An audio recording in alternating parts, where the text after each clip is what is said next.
Shalom, Bapak, Ibu, Saudara-saudari, dan anak-anak terkasih.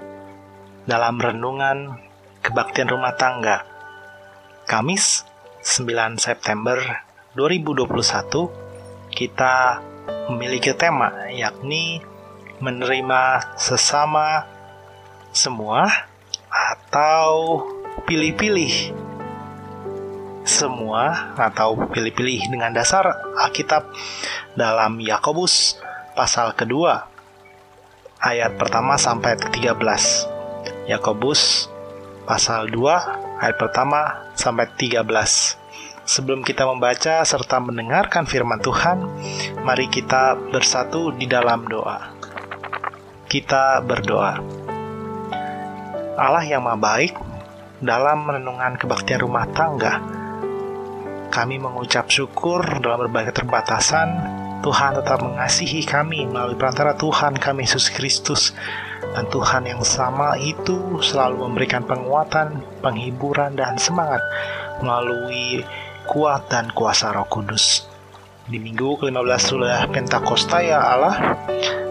Minggu ke-15 sesudah Pentakosta ini, kami mau merenungkan dan mendasarkan firman Tuhan. Dan kami diundang untuk menerima sesama. Kami menerima sesama itu dipertanyakan, mau semua atau hanya pilih-pilih. Untuk itu, pakailah hamba-Mu dalam berbagai keterbatasannya untuk perlengkapan media elektronik kami, terlebih hati dan pikiran kami untuk dengar-dengaran firman Tuhan. Ke dalam nama Tuhan Yesus, kami mohon dan berdoa. Haleluya. Amin. Kita akan membaca Alkitab serta mendengarkan dari Yakobus pasal 2 ayat pertama sampai 13. Yakobus pasal kedua ayat pertama sampai 13, di mana Lembaga Alkitab Indonesia memberikan judul Jangan Memandang Muka. Demikian firman Tuhan. Saudara-saudaraku, sebagai orang yang beriman kepada Yesus Kristus Tuhan kita yang mulia, janganlah iman itu kamu amalkan dengan memandang muka. Sebab jika ada seorang masuk ke dalam kumpulanmu dengan memakai cincin emas dan pakaian indah, dan datang juga seorang miskin ke situ dengan memakai pakaian buruk, dan kamu menghormati orang yang berpakaian indah itu dan berkata kepadanya, "Silahkan Tuan duduk di tempat yang baik ini." Sedangkan kepada orang yang miskin itu kamu berkata, "Berdirilah di sana," atau "Duduklah di lantai ini dekat tumpuan kakiku." Bukankah kamu telah membuat pembedaan di dalam hatimu dan bertindak sebagai hakim dengan pikiran yang jahat? Dengarkanlah, hai saudara-saudara yang kukasihi. Bukankah Allah memilih orang-orang yang dianggap miskin oleh dunia ini untuk menjadi kaya dalam iman dan menjadi ahli waris kerajaan yang telah dijanjikannya kepada barang siapa yang mengasihi Dia? Tetapi kamu telah menghinakan orang-orang miskin. Bukankah justru orang-orang kaya yang menindas kamu dan yang menyeret kamu ke pengadilan? Bukankah mereka yang menghujat nama yang mulia yang olehnya kamu menjadi milik Allah? Akan tetapi, jikalau kamu menjalankan hukum utama yang tertulis dalam kitab suci, kasihilah sesamamu manusia seperti dirimu sendiri. Kamu berbuat baik. Tetapi jikalau kamu memandang muka, kamu berbuat dosa, dan oleh hukum itu menjadi nyata bahwa kamu melakukan pelanggaran. Sebab barang siapa menuruti seluruh hukum itu tetapi mengabaikan satu bagian daripadanya, ia bersalah terhadap seluruhnya. Sebab ia yang mengatakan, jangan berzina, ia mengatakan juga, jangan membunuh. Jadi, jika kamu tidak berzina tetapi membunuh, maka kamu menjadi pelanggar hukum juga.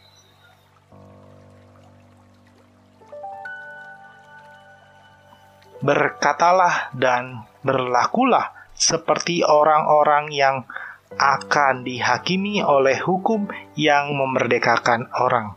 Sebab penghakiman yang tak berbelas kasihan akan berlaku atas orang yang tidak berbelas kasihan, tetapi belas kasihan akan menang atas penghakiman. Demikian jauh firman Tuhan. Kita yang dikatakan berbahagia ialah kita yang membaca firman Tuhan, mendengarkannya, serta melakukannya dalam kehidupannya sehari-hari. Haleluya. Shalom Bapak Ibu, Saudara sekalian dan terkasih. Dalam renungan kebaktian rumah tangga Kamis 9 September 2021, seperti yang tadi sudah kita dengarkan dan tertulis, menerima sesama semua atau pilih-pilih gitu. Mau pilih-pilih atau semuanya nih kalau kita ingin menerima sesama. Nah, berbicara menerima sesama mungkin dalam kacamata saat ini ada masalah mengenai virus corona. Tentu kita disuruh menerima ya. Misalkan mau ke tempat yang memiliki protokol kesehatan tidak, atau kemudian ketika banyak orang tidak menggunakan masker, kita pergi malah menghindar, atau kebalikannya. Kalau ada satu orang tidak menggunakan masker, tidak mencuci tangan, dan prokes lainnya, kita menjauhinya. Nah, ini menjadi pertanyaan kita di minggu ke-15 sesudah Pentakosta. Kita akan menerima mereka atau tidak? Atau tadi, kalau iya pilih-pilih. Oh iya karena dia pakai masker, oh iya karena dia cuci tangan, oh iya karena hidupnya sudah benar-benar menjaga protokol kesehatan. Dalam bacaan firman Tuhan yang tadi kita sudah baca dan dengarkan, Yakobus pasal 2 ayat pertama sampai ke-13 menceritakan bagaimana surat penulis Yakobus yang ditujukan untuk persekutuan Kristen diaspora. Persekutuan Kristen diaspora ini, Bapak Ibu saudara sekalian dan anak terkasih, itu sedang dikirimkan surat. Seperti mereka ini yang terdapat di gambar yang menunjukkan peta di mana peta ini berdasarkan tahun 33 Masehi. Sementara tulisannya itu antara tahun 45 atau tahun 45 atau 49 tahun. Artinya kira-kira peta yang terlampir ini di tahun 33 Masehi, kira-kira 10 tahun kemudian atau bahkan lebih. Paling tidak persebarannya demikian yang dikategorikan Yahudi diaspora. Mereka tersebar seperti yang terlihat berwarna merah. Mereka tersebar baik ada di bagian Asia, ada juga sedikit di bagian benua Afrika dan benua Eropa. Semua tersebar, terbagi seperti itu Bapak Ibu sekalian dan terkasih.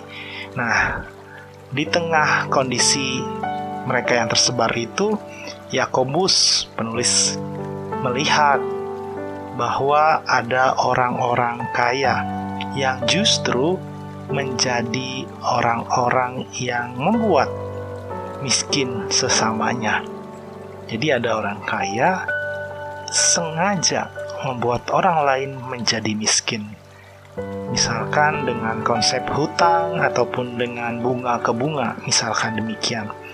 Nah, ada kesenjangan, yang kaya membuat semakin miskin.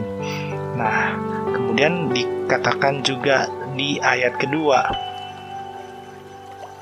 Yakobus pasal 2 ayat kedua dikatakan, sebab jika ada seorang masuk ke dalam kumpulanmu dengan memakai cincin emas dan pakaian indah, dan datang juga seorang miskin ke situ dengan memakai pakaian buruk. Di ayat kedua ini, Yakobus pasal 2 ayat kedua, ada kata yang kemudian kumpulan. Ada kata kumpulan yang berbicara bagaimana tempat ibadah orang Yahudi. Disebut terjemahannya kumpulan, tapi dalam bahasa Yunaninya disebut sinagoge, yang merupakan tempat ibadah, yang merupakan di mana orang-orang Yahudi yang merantau itu berkumpul pada tempat yang sama. Kemudian Yakobus menuliskan untuk perilaku orang-orang Yahudi di tanah rantau tersebut yang tadi terlihat di peta, untuk tidak demikian perilaku mereka yang sudah berulang-ulang kali dan terjadi di mana-mana sesuai dalam peta. Yakobus bukan semata-mata menyoroti kesenjangan antara kaya dan miskin. Jadi dalam bacaan Yakobus pasal 2 yang kita sama-sama dengar dan baca tadi, penulisnya tidak dalam arti hanya melihat ini ada yang kaya, ini ada yang miskin, misalkan demikian. Dua hal ini nggak diperlihatkan dengan begitu saja, kaya dan miskin, tetapi dilihat dengan catatan, ini ada sebabnya nih. Jadi nggak untuk menjadi perbandingan, tetapi ada perilaku yang disayangkan oleh penulis Yakobus. Mereka yang kaya, mereka yang memiliki keuangan oke dan banyak, kemudian menindas mereka yang kategori rendah, menengah, dan rendah ekonominya.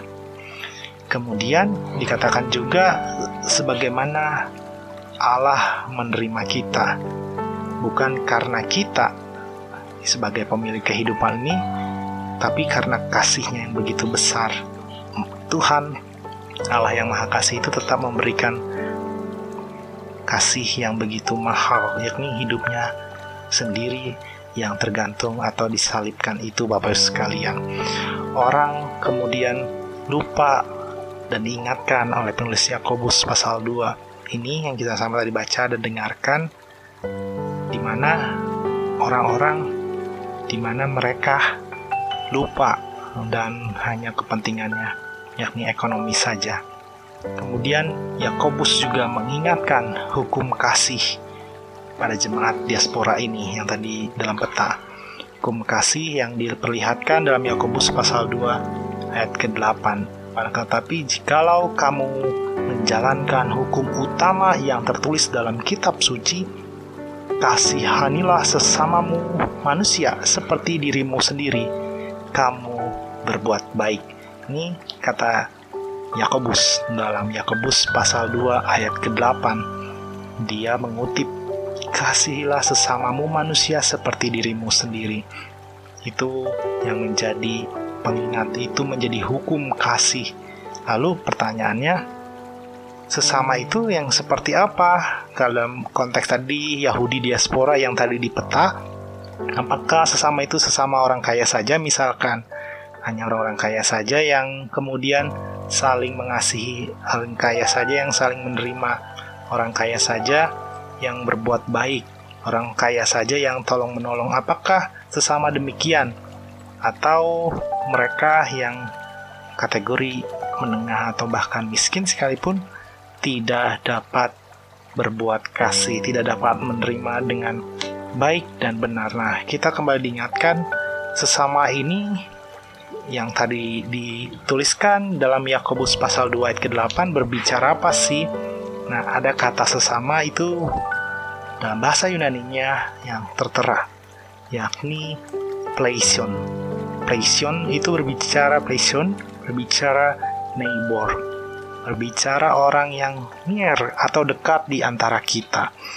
Jadi, ajakan dari penulis Yakobus untuk kemudian menerima sesama itu adalah orang yang terdekat.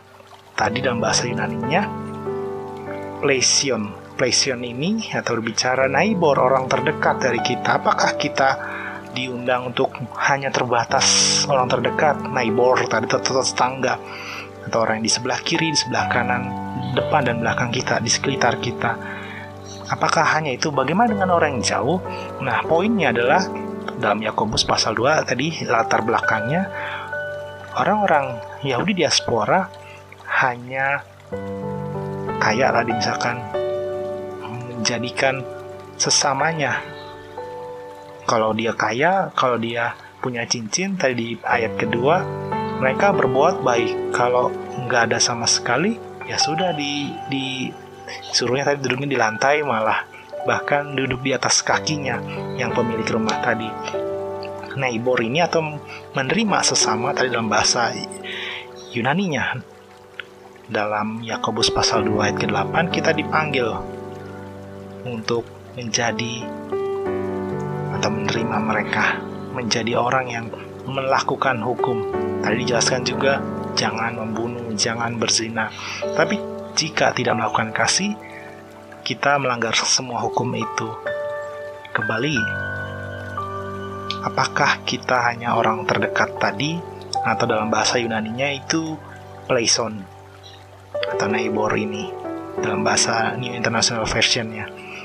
Nah, ajakan ini dalam Yakobus pasal 2 ayat 8 sangat-sangat mengingatkan kalau mengasihi terdekat saja tidak bisa, bagaimana yang terjauh, baik sesama, bahkan mengasihi Tuhan yang berada di surga. Bagaimana sebagai manusia kita dapat mengasihi, dapat menerima? Karena Tuhan diceritakan lebih dahulu menerima kita, mengapa kita tidak dapat menerima mereka yang kategorinya misalkan ekonomi menengah ke bawah, misalkan secara sosial, secara pendidikan, secara suku, ataupun banyak lainnya. Kita dipanggil untuk menerima mereka, tidak hanya kaya, tidak hanya miskin, tidak hanya berlebih, atau bahkan mereka yang berkekurang. Nah, dalam bacaan yang tertera dalam Warta Jemaat Minggu tanggal 5 lalu, kita dihadapkan dengan dua pertanyaan. Yang pertama, pembedaan apa yang masih sering dijumpai dalam kehidupan kita, baik di persekutuan gereja ataupun di luar gereja.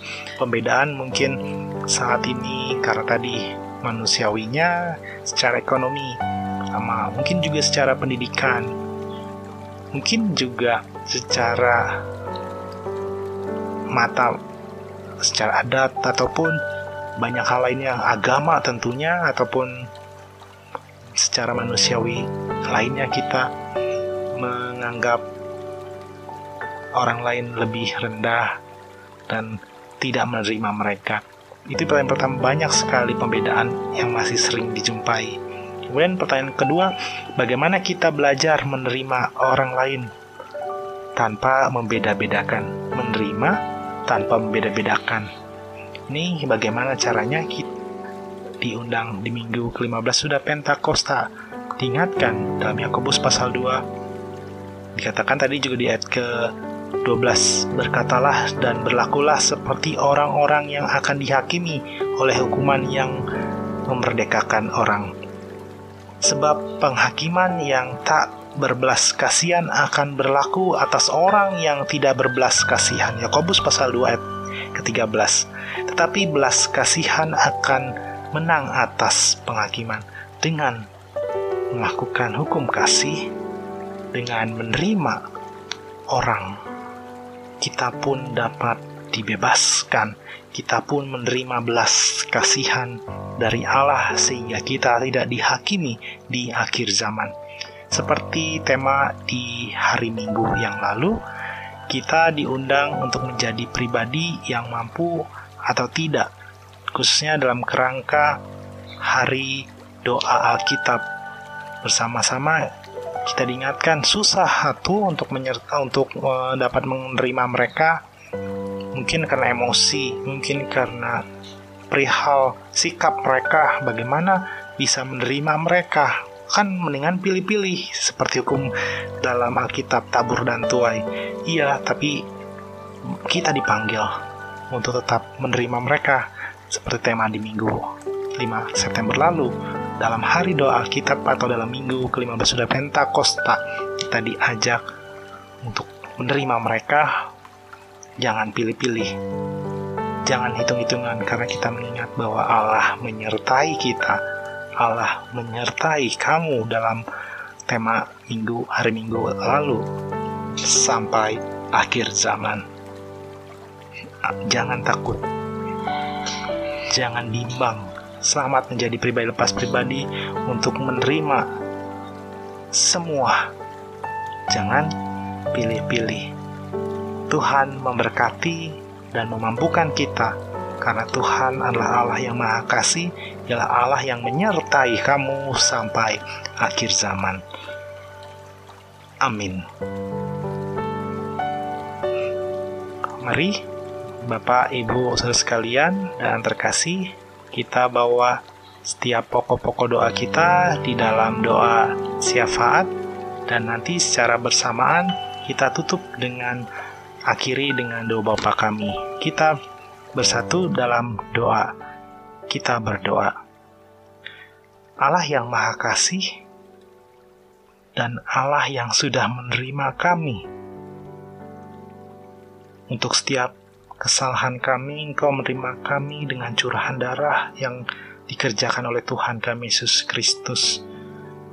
Dan Allah yang telah menerima kami pun tetap mengirimkan kuasa Roh Kudus untuk menguatkan kami menjadi manusia yang dapat mematuhi hukum dari Allah, untuk dapat mengasihi sesama kami yang terdekat dan bahkan yang jauh daripada kami.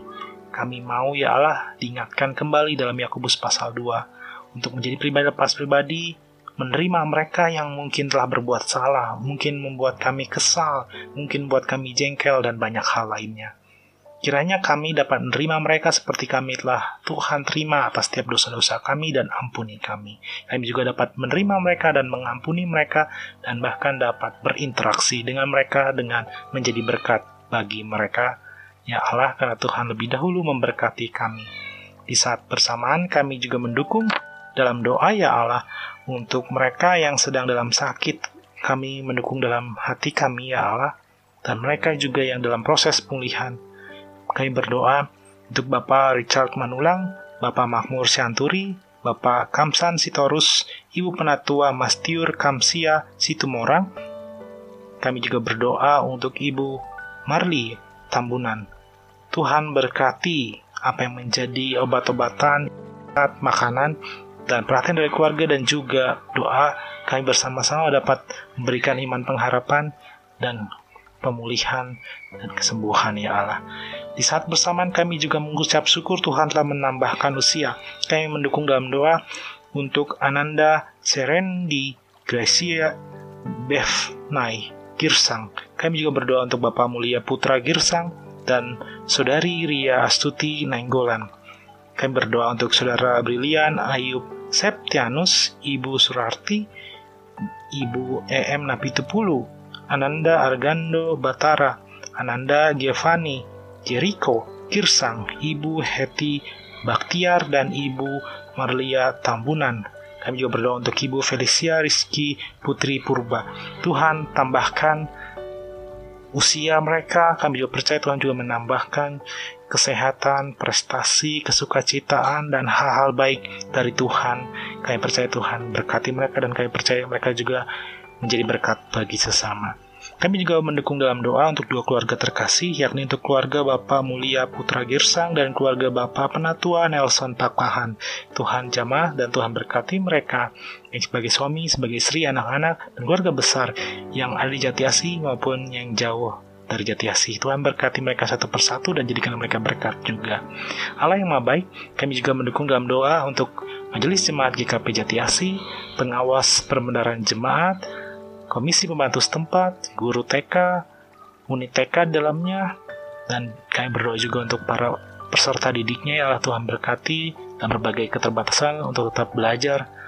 Kami juga mengingat dan mendukung dalam doa untuk komisi kategorial maupun non-kategorial. Kami berdoa mereka tetap melayani Tuhan dalam berbagai keterbatasan dan berkati mereka baik dalam pekerjaan, pendidikan, keluarga, dan dalam hal-hal yang mereka bawa di dalam doa. Kami juga berdoa untuk Majelis Sinode Gereja Kristen Pasundan, badan-badan pelayanan di dalamnya, dan setiap pribadi ya Allah, jamaah mereka tetap bersatu. Kami berdoa untuk Bapak Presiden Joko Widodo dari aparatur negara terendah, bahkan Tuhan berkati mereka yang sedang di garda terdepan ya Allah.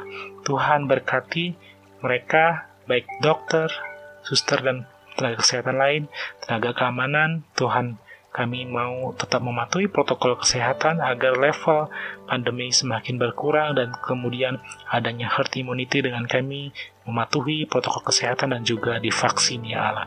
Kami mengingat untuk setiap pokok-pokok doa kami secara pribadi, baik pekerjaan, baik pendidikan, apa yang menjadi harapan di tengah-tengah keluarga, untuk kemudian Tuhan berkati partner kehidupan, buah hati, dan banyak hal lainnya ya Allah. Kami tahu ya Allah, untuk setiap pokok-pokok doa kami ini jauh daripada sempurna. Untuk itu kami mau menyempurnakannya seperti doa yang Tuhan Yesus ajarkan kepada kami. Demikian kami berdoa. Bapa kami yang di sorga, dikuduskanlah namamu, datanglah kerajaanmu, jadilah kehendakmu di bumi seperti di sorga. Berikan kami pada hari ini makan kami yang secukupnya, dan ampunilah kami akan kesalahan kami, seperti kami juga mengampuni orang yang bersalah kepada kami. Jangan bawa kami dalam pencobaan, tetapi lepaskan kami daripada yang jahat, karena Engkau yang punya kuasa, kerajaan, dan kemuliaan sampai selama-lamanya. Amin.